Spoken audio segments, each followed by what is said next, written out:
If you have a WRX or an STI, you'll notice that as time goes on, you're gonna start feeling a sloppy drivetrain in these cars. And with the 5 speeds and the 6 speeds, a lot of that can be remedied pretty easily.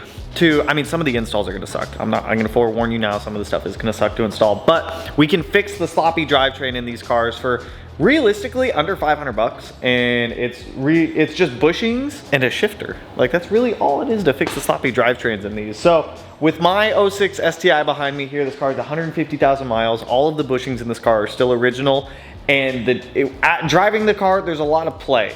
I don't like play in my drivetrain as I'm driving, so we're gonna be fixing that today. Inside the car here, we've got our STI 6-speed. I mean, the same thing can be done for a WRX 5-speed, but if you go into gear, you can see there is a lot of left and right, side to side play. There's a lot of play in the bushings and whatnot, so we're gonna be repairing, I guess, modifying and fixing a lot of that today. Now on the table is the majority of what we're gonna be using, and these are all relatively affordable. Some of these are actually OEM. So we have an OEM STI Group N pitch stop mount. It's a little bit different than the factory one. This has a little bit stiffer of bushings. There's actually an OEM part number for those. And you can snag all of this stuff from our guys over at Flat Irons Tuning. Some of this stuff you can actually save some money on with our discount code Smeedia if you want as well. We've got a Group N STI transmission mount. I highly suggest swapping these out if you have higher mileage on your car. This is gonna be the thing that makes the biggest difference. This is a Torch Solution solid U-joint, and I'll show you where this goes here in a little bit, but that one is not a fun install. We've got a Cartboy short shifter, Cartboy rear shifter bushing, Cartboy front shifter bushing. I don't have a shift knob for this car, so we just snagged a Cobb Duralin shift knob. And then we've also got the Group N Crossmember bushings that are gonna go on the transmission Crossmember. I also have a new release bearing that I'm gonna be putting in because we are putting a new engine in this car, and a new clutch, so I need to put one on there anyways. So for this, let's actually start by getting the shifter out, because once we have the shifter out, it's gonna be a lot easier to get to some of the bushings down there. And to take these out, it's not as bad as you might think. Putting it back together though, that's what sucks. The first thing we need to do is start by taking the shifter apart. So we're actually just gonna pop this piece off, pull the shift boot up and over here. I'm gonna unplug the little doodads so that way I can just set this guy aside. Now on this, before you do anything, I'm gonna tell you now, put some like paper towels or something down on this side, because there's a little roll pin in here that we are gonna be knocking out. And it's really hard to miss. There's literally one hole on the shifter. This is gonna be only for STI 6 speeds, because the 5 speeds obviously don't have a reverse lockout cable. Get a punch, get a hammer, and then you're just gonna slowly start tapping this thing out. Getting it out isn't too bad. Putting it back in is really gonna suck, to be honest. Oh my God, see, it just shot out, landed in the paper towel though. Punches out. This whole assembly can come off. You can take the spring off if you want. Now, if you look at the base of the shifter, you're gonna see a 12mm nut and bolt. We gotta take those out. Doing all of this will make doing everything we do under the car a heck of a lot easier, because there's this shift fork that comes up and bolts to the shifter. And by undoing it up here, it'll give us a little more leeway to be able to move it freely down below. The last thing we'll probably do is hook this new short shifter back up. Oh, there it goes. Bolts out. Now this guy will just kind of wiggle wobble. And then down below, if you look into the cup, there's gonna be a snap ring down there. And that is the next thing that we kind of gotta get out of here. There it is. Snap ring's out. Now we should just be able to go, heat, heat. There's our shifter. Now we're gonna go underneath the car and start getting out all of the other crap, so that way we can get our bushings out and everything like that. Taking the shifter out up here will make it a hell of a lot easier for you and give you access to be able to move this shift fork that's in here around a lot more. Coming underneath of the car, the bushings we're gonna be changing. This is our front shifter bushing. If you follow the rod back, there is our rear shifter bushing. The solid U-joint is gonna be tucked up above that rod. And then the crossmember bushings are gonna go here and then up here. So we need to take this entire piece out. Now I'm gonna take out the transmission crossmember. The transmission is still held in place by the drive shaft, the axles, and the pitch stop up top. I would ideally like to be able to support it on the rear end with a pull jack. I don't have one, so it will be okay to drop this, because in order to get to the transmission mount, this has to come out anyways. So It'll also make it a hell of a lot easier to be able to get up there and get access to those bushings, which everything up there just looks freaking gross. I've already got the 2 transmission mount nuts off. Come right here, pull out these 14s.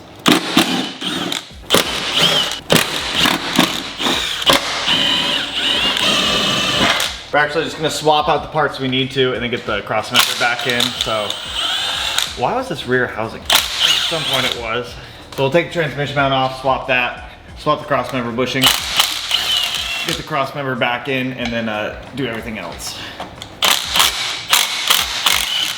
To show you guys the difference here, this is the mount that we pulled out. It's pretty worn. There's supposed to be a lot closer contact between this prong here and the rubber that goes in there. If you guys look on this one, it is pretty much, it's just blown out. It's a blown out mount at this point. New transmission mount is gonna be going in. Like I said, this is a Group N transmission mount, where this one is just a factory Subaru one. Primarily the difference is the bushing material in this is going to be a little bit harder. If you look at the mount, you can see that this has actually been squished down a lot more than this mount.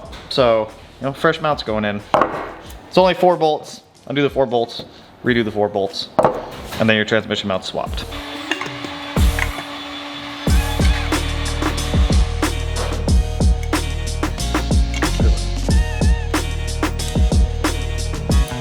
These guys up. Now, we got our new transmission mount. That one's not too bad. Now we're gonna jump over to the crossmember. On our crossmember here, there's gonna be 4 bolts. 2, and then there's gonna be 2 in here. These 2 are nuts though. And then that'll separate the crossmember. Bushings are going to be what's in between all of these. I did take this outside and kind of clean this off, but you know, it's still kind of nasty to be honest, so I might take it back out there. 2 nuts. The first bushing set's gonna be right here. A layer of rust is coming off with it. That is disgusting. We'll set that bushing there. I'm gonna push out that, and there is our second layer, which, oh my, dude, there's so much rust coming off of these. There are sleeves in here, which I might wire wheel these down. But now it's good to remember, one bushing's gonna have these raised edge, which is gonna go on this placard. Jesus, I need to wire wheel these. These are disgusting. This bushing set up and out of the way real quick and just kind of set it there. We're actually gonna work on something else real quick. I decided with the transmission crossmember, with how rusty it was, I wired wheeled all the rust off. I put some paint on it. It didn't look good. I gave it to my powder coater upstairs. He's powder coating the crossmember black for us, gonna bring it back down, and then we'll reassemble it with our new bushings and everything and get that in. So in the meantime, we're gonna jump over to doing the U-joint. Now, I don't have a pull jack, but I made a pull jack out of a hydraulic cart and a pole. So that way we can do the U-joint and everything else. Now there's not a ton of light under the car, so this does kind of suck. So it might be a little bit difficult to show you guys, but front and rear shifter bushing. So we're just gonna take this shift fork out of our way right now to be able to gain access to the other shift fork to make getting that U-joint in and out a lot easier. If you are doing this U-joint without a lift or without quick jacks and you're doing it with like jack stands, I'm gonna be honest, this install sucks it sucks a lot. Like, if we're just being completely honest. So let me show you what we're about to do here, and then let's start pulling this thing out. To guide you guys, if you guys use this tail shaft piece as a reference, you've got your shift arm here. We're gonna undo the 14mm bolt there, and your reverse lockout cable actually sits inside of that. Then we're also gonna undo the 2 bolts back here for the rear shifter bushing. Once those are undone, you're gonna find we're gonna move this fork out of the way completely. We'll probably undo the shifter cable right up there. There's a little cotter pin, pull the cotter pin out. There's a washer, and then you can pull that whole reverse lockout cable out. There's a 12mm here, one underneath of this shifter arm here, and then one up top. We're gonna remove that completely to gain access up there to the U-joint. I will say, if you have the option to do this with the crossmember out, I would suggest it, because it's gonna make your life a hell of a lot easier with space, just in general. A 14mm socket on that. I just need to get it broken free right now. We'll put a wrench on that, and then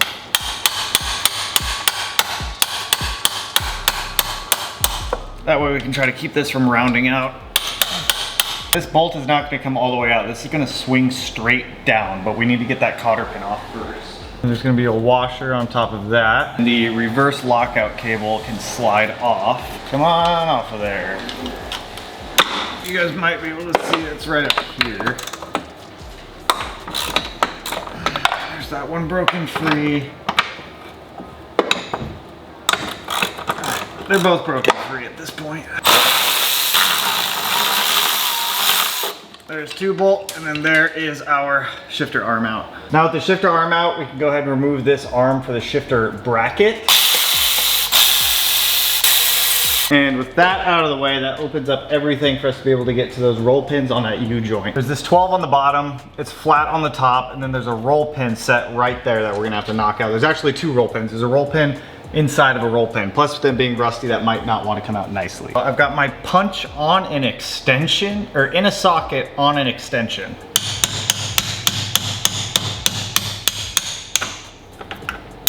Okay, there's the first roll pin out. Before I knock out the outer roll pin, which is gonna be the bigger one right here, I'm gonna go ahead and undo this 12 first. Oh, there we go, I got it. It's a 14, so I had to use like a stubby little 14 millimeter to get that up there. Now we can knock out the second roll pin, which I believe is gonna be my biggest punch. There it is. Both roll pins are out and the bolt's out, so I should, in theory, be able to get this U-joint out now. I'll drop this down enough where I think I can get that bolt out. Oh shit, I need to get that arm off, and then I should be able to grab my punch and everything and just kind of try to, I think it's coming. Come on. I haven't had this problem before. Normally they just come on out. I actually might be able to get this out like this, which would be insane. Yeah, I can see right there, the bolt's not gonna come out. What if I can, holy shit, I was able to get it out without taking that off. Okay, this might be easier than I thought. If I can somehow get the bolt in on this, we'll be freaking chilling, dude. If I put the bolt in from this side, like an adult, and actually make this easy on me. Oh my God, we didn't have to take it out. Normally you have to pull this whole freaking fork off, dude, but looks like we were able to work smarter and not harder today. If you have an engine in, there's no way you're gonna be able to do it. If you don't have an engine in like we do, looks like you can totally do it this way, which is sick. Now getting the roll pins out, it's the easy part. Getting them back in, a little more frustrating. We have to get the smaller roll pin inside of the bigger roll pin. Roll pins are both in. I'm gonna make that one flush though. There we go. All right, we got both roll pins holding in our piece. So now we've got our new solid U-joint in right there, which is pretty freaking dope. Now, while we're still waiting on our Crossmember to come back from powder coat, let's go ahead and get the rear shifter bushing, front shifter bushing, this piece. We can finish up the, well, not the cables, but the arms and all the bushings underneath the car. Now, by no means do you have to, but I am replacing the bolts that held this in before for non-rusty bolts. Now we need to swap out the front shifter bushing and we can get the rear shifter bushing in as well. And then I'm probably gonna wipe that up right now while I'm here. We need to get this front shifter bushing out, which the easiest way I found, get a screwdriver in there and just work at it. And you should be able to pry it out. There it is, it's coming out. Boom, just like that. Now I'm gonna grab a piece of Scotch-Brite and clean the inside of where the new bushing is gonna go. The new bushing is 2-piece, so it should go in a lot easier. The rear bushing is also, well, that one's 1-piece, but the factory one is 1-piece too. But old 1-piece, these tend to wear out and break down over time, especially if you have oil leaks. The oil will start to eat away at this rubber. So if your shifter's feeling a little sloppy, if you're doing a short shifter, do this too. Grease up the hole, a little grease around the outside and on the face, anywhere that's really gonna touch. 1 bushing, 2 bushing. Grease up the sleeve. Now we've got new and tight, nice and tight front shifter bushing in the car. Now the Cartboy rear shifter bushing does give you new bolts for this piece, so you don't have to reuse the factory one because this is thicker. I don't think the factory ones would work. Oh yeah, dude, trying to get that in once it's in the car would suck. So yeah, we'll just do it now. So we've got new front shifter bushing on, new Cartboy rear shifter bushing on. And we've got our 2 bolts that come with the Cartboy shifter bushing that we're gonna use to bolt in the rear portions. We'll come up here, slide you in like that. that. And then honestly, I'll probably put these bolts in first. Just so that way this arm kind of stays in place, because without it, it will fall down. Get the rear shifter bushing started up here. This side. I'm gonna take this one back out.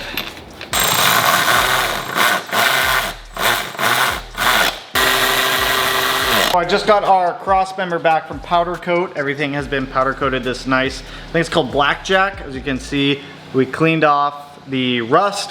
He sandblasted the rust down so that way this will not rust again, which is what we want. It's exactly what we want. So we're gonna go ahead and take one bushing, or one plate, slide the bushing with the nubs and the sliders over it. That's gonna go down here. Bushing on top of that. This guy will go on like that. And then we grab 2 of the 14mm nuts. I'm gonna leave these a little bit loose till it's installed. Now on the back side, we've got the plate, and the plate's going to sit around the bushing like that. We got bolts that'll go through, bolts that'll go through, and then these thread into this guy. I'm gonna leave these a little bit loose. We're gonna go bolt this to the transmission, then do the 4 pieces that are going to bolt up to the chassis itself. The reason I say to leave it loose is because you can get some adjustment out of it. So that guy's gonna go there.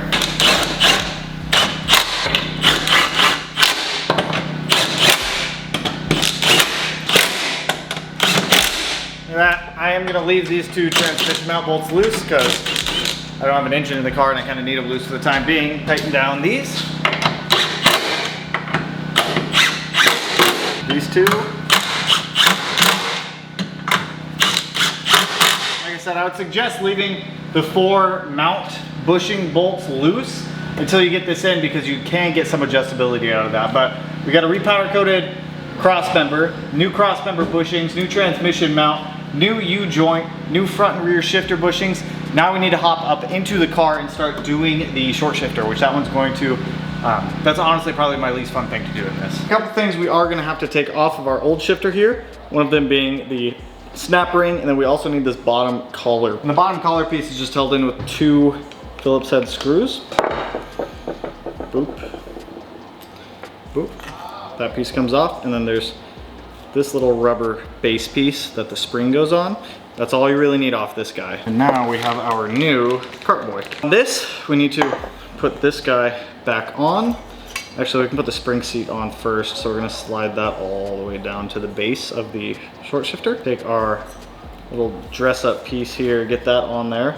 Line up the 2 screw holes and then screw this guy down using the 2 screws we took out. Short shifter is only annoying for the roll pin that we're gonna have to put back in. This is the snap ring.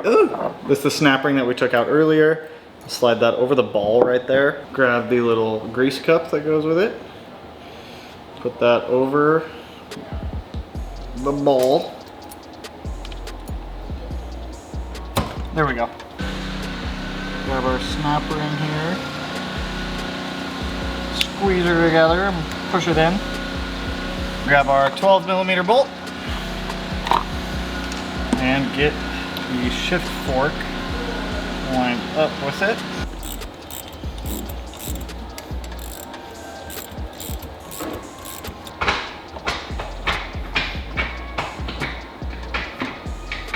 If you're like me and you get frustrated with roll pins, if you have a bobby, your bobby might be able to do it. Right?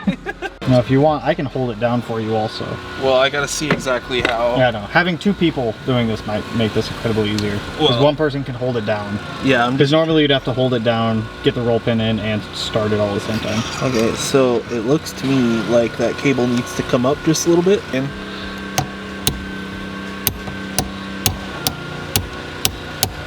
Okay, so I got it started.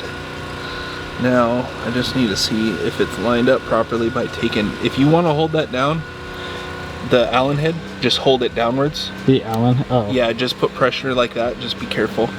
Because it's going to start to come out as I tap this in. I can feel it coming out. We got our shifter all reassembled, and then Bobby and I were trying to figure out, we get stuck going in reverse every single time, and we can't really find, that's 5th right there and that's 6th, but it takes a minute to even find it. So we have to fix this. Now, I remember when I bought this car, I realized it had this issue and I totally forgot about it. No wonder the reverse lockout doesn't work. It's the freaking shift knob. It'll go into every gear, but there's nothing stopping us because I should be able to go all the way over and up to get into 5th, and I can't. I have to kind of hunt for 5th gear. Same with 6th gear, and you could accidentally go into reverse like that when trying to go in 6th gear. So I have to, probably in the next video, take off the tail shaft housing of this transmission and fix that reverse lockout issue. As you guys can see, in gear, there's almost no play with everything that we've just done. And this issue that I'm having is not a result of anything that we added or replaced. This is a prior owner issue that I need to sort and figure out why it is like that. So with this done, let's go ahead and jump to our last mount that we have, and we can wrap this up until I have to take off the tail shaft housing to fix this. Now, the last thing that we have is the pitch stop, which is arguably probably the easiest thing you're gonna do.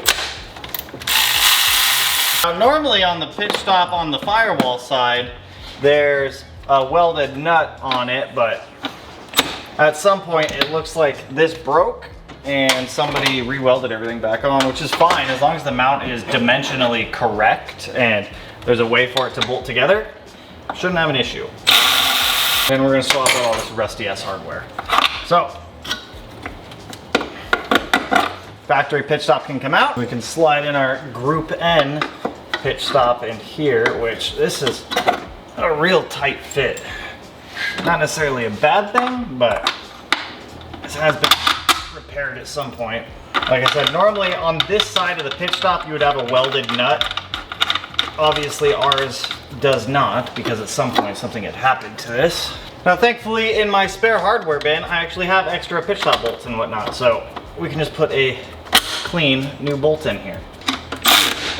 Now we got our Group N pitch stop. It's also got an arrow on it, so you really can't mess up the orientation. I mean, you literally cannot mess up the orientation of that. With the last mount swapped out, our pitch stop mount, let me show you guys everything that we swapped out one more time. So we've got our pitch stop here, as you guys can see. Rubber inside of this is starting to crack and fray, and it's just at its life. You could probably get a couple thousand more miles out of that. The issue with these U-joints is they will start to fail in here. If you have more excessive play in your shifter while in gear, this is going to be your culprit. We did our front shifter bushing as well, our rear shifter bushing, which is also starting to crack and fall apart. I don't even have words for how bad these things even look right now on the Crossmember bushings.